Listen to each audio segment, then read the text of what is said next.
Pozdravljeni na kanalu Prepovedana zgodovina. V tem videu vas popeljemo v globine skrivnostne preteklosti, kjer bomo raziskovali legendarno zgodbo o 300 svetovidovih vitezih iz Arkone, nepremagljivih bojevnikih, ki so stoletja branili sveto mesto na otoku Rujan. Kdo so bili ti dvakrat rojeni bojevniki, kako so uspeli vzbujati strah v srcih sovražnikov in zakaj je njihova zgodba kljub veličastvu ostala skrita v senci zgodovine. Z vami bomo razkrili skrivnosti svetovidovega svetišča, največje verske zgradbe v Evropi, in spremljali zadnje dni Arkone, ko so se 300 belih vitezov in njihove zveste amazonke uprli ogromni križarski vojski. Če vas zanima, kako so ti bojevniki oblikovali zgodovino slovenskih plemen in zakaj njihova dediščina še danes navdihuje, potem poglejte zgodbo o junaštvu, žrtvovanju in neomajni veri, ki je preživela stoletja.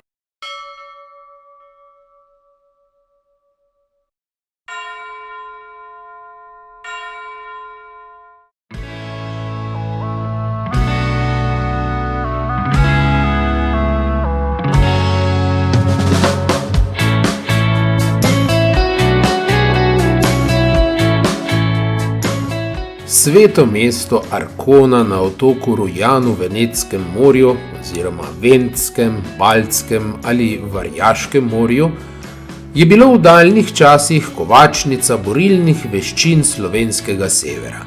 Starodavna zgodovina polapskih Slovenov nam prinaša spomin, da je v rodnoverskih svetiščih obstajala posebna vrsta vojaške službe. Te bojevnike v svetiščih so prvotno imenovali vitezi.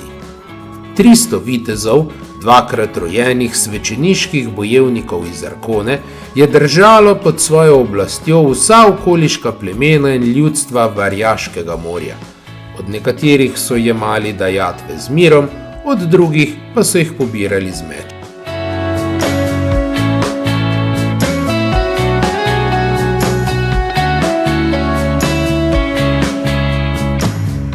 To je legenda o 300 nepremagljivih bojevnikih Arkone, strašnih vardih na belih konjih in v svetlo rdečih plaščih.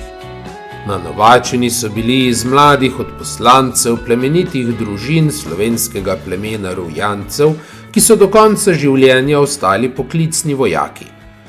To so bile potrebne stražarske čete, varda svetega mesta trdnjave in obenem sveta svečeniška vojska. V bitkah proti Sasom oziroma Nemcem, Dancem in drugim tujcem je pred ostalimi slovenskimi četami jezdilo 300 vitezov na konjih enake barve kot božanski konj, 300 svetovidovih vitezov na belih konjih, belcih, 300 triglavovih vitezov na črnih konjih, vrancih in 300 jarovitih vitezov na rdečih konjih, lisjakih.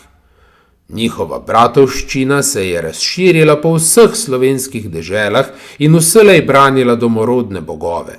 Povsod, kjer so se pojavili, je nevernike čakala kruta smrt, v srcih preživelih pa je zavedno ostal strah.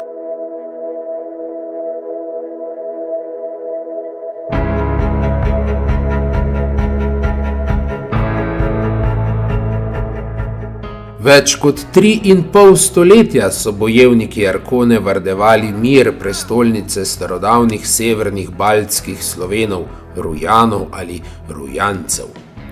V prekrasnem mestu, zgrajenem na nepremagljivem skalnatem bregu, so bila postavljena številna svetišča. Glavno med njimi je bilo svetišče Svetovida, boga vojne in zmage. Njegov velikanski idol s 4 glavami je vzbujal pravi strah.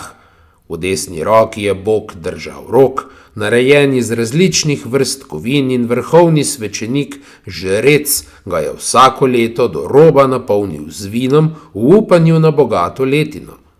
V bližini so bila znamenja božanstva vojne, uzda, sedlo, bojni ščit in ogromen meč, katerega nožnico in ročaj so poleg izjemnega rezbarstva krasili srebrni detajli. Svetovidovo svetišče je bilo največja verska zgradba v vsej Evropi. Merilo je 480 metrov v dolžino in 270 metrov v širino, imelo je leseno obzidje, doba njegovega nastanka pa ostaja skrivnost. Zunanji zid zgradbe je bil okrašen z natančnim rezbarstvom, imel je le en vhod in dva vgrajena prostora, pri čemer je bil zunanji povezan s stenami in prekrit z rdečo streho, notranji pa je bil podprt s 4 stebri in je namesto sten imel zavese. Tukaj so hranili neskončno bogatstvo Arkone.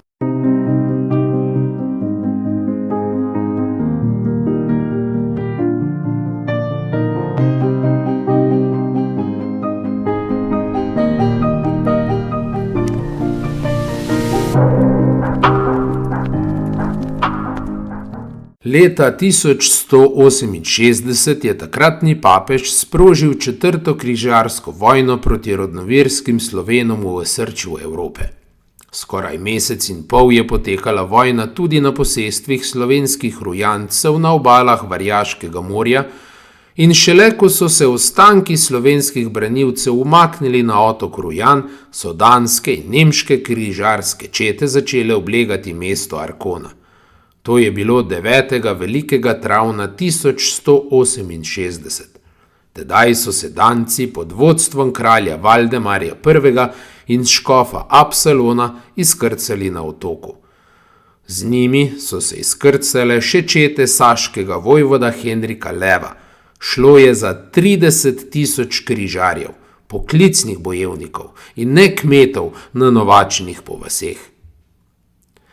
Glavna vojska Arkone, ki je štela približno 2500 bojevnikov, je padla že prvi dan, ko je želela zavrniti izkrcanje napadalcev. Nato so Danci in Nemci ves teden napadali mestno obzidje, kjer so na branikih stali navadni ljudje skupaj s preostankom vojske in 300 vardi, belimi vitezi. Predmestje Arkone so preplavile reke krvi. Zavzeti mesta ni bilo lahko. Višina lesenega obzidja je dosegla 27 metrov in katapulti za metanje kamenja jih niso mogli premagati. Napadalci so upali na dolgo obleganje in da bo branilcem zmanjkalo pitne vode. Oblegani, sveto prepričani v svoj prav in svojo moč, so prekrili obzidje in stolpe s svojimi prapori in grbi.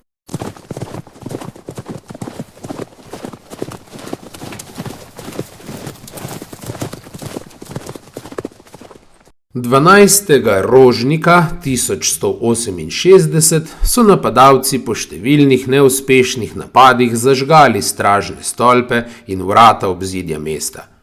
Majhna količina vode branilcem ni omogočila, da bi požar pogasili. Arkona je bila obsojena na uničenje. Ko so branilci in prebivalci mesta videli svojo pogubo, so se vrgli v ogenj, da se jim ne bi bilo treba krstiti in da ne bi postali sužnji. Ves ta čas se je izbrana četa svetišča 300 belih vardov z ramo ob rami bojevala z ostankom vojske in ljudstvom. Do padca mesta je ostalo živih le še okrog 200 slovenskih belih vitezov, in ko je bilo mesto zavzeto, je ostalo le še svetišče boga Svetovida. Skoraj 2 tedna je teh 200 bojevnikov branilo svetišče pred 15.000 vojaki, kolikor jih je še ostalo od 30.000 napadalcev. Svetišče Svetovida je bilo utrjeno in se je nahajalo na vrhu pečine. Do njega sta vodili 2 cesti, ki so jo vardevali slovenski bojevniki. V 2 tednih bojevanja so beli vitezi, od katerih je nazadnje ostalo živih le še 9, onesposobili 4500 poklicnih bojevnikov. Ves jarek pred svetiščem je bil napolnjen s trupli napadalcev.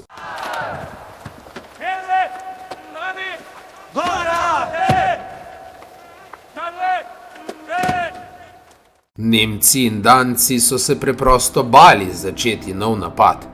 Ubita sta bila 2 kraljeva brata in 7 baronov, konjenike in konje pa so posekali meči belih vardov. To so bili najboljši bojevniki Slovenov, najboljši med najboljšimi. Zadnji dan je odred za odredom nemških in danskih napadalcev odhajal v napad prvič z uporabo metode kroženja. Danci so se borili po noči, Nemci so se borili po dnevi, a izčrpani in več noči neprespani Sloveniji niso odnehali. Zadnji dan Nemci niso mogli ubiti nobenega od preostalih 9 slovenskih bojevnikov, med katerimi je bil tudi veliki svečenik, veliki žrec.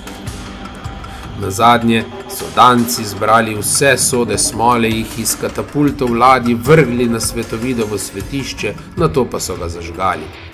Goreči, beli božji bojevniki so v smrtnem boju udarili iz svetišča in planili v samo središče sovražnih čet, v svojo zadnjo bitko. Pobijali so vse na svoji poti, dokler niso vsi padli v boju, do zadnjega.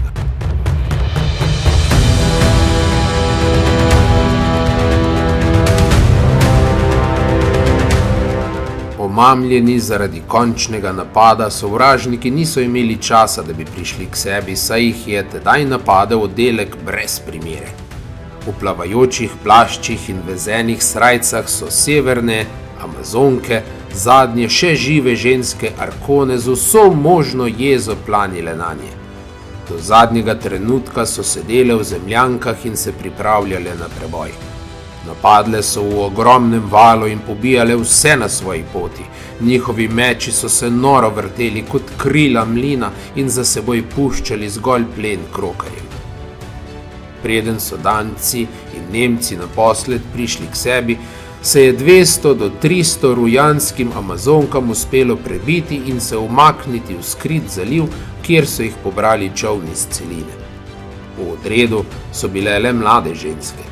Kar nekaj jih je obležalo blizu svetišča, sovražniki pa so presenečeno gledali na te čudne bojevnike s trakovi brezovega lubja vtkanimi v njihove pletenice.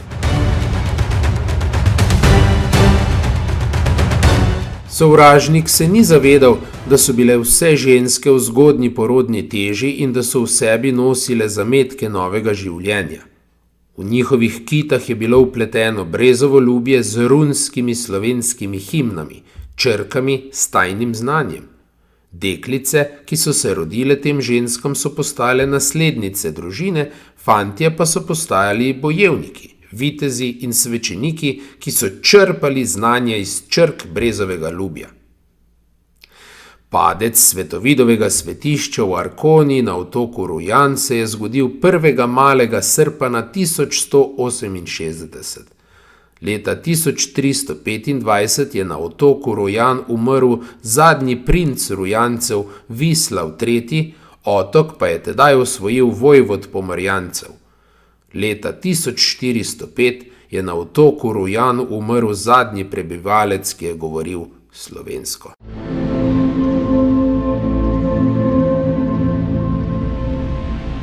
Hvala, da ste si ogledali to zgodbo o 300 Svetovidovih vitezih in junaškem uporu Arkone. Všečkajte ta video in se naročite na kanal Prepovedana zgodovina, kjer vsak teden razkrivamo skrite zgodovinske zaklade.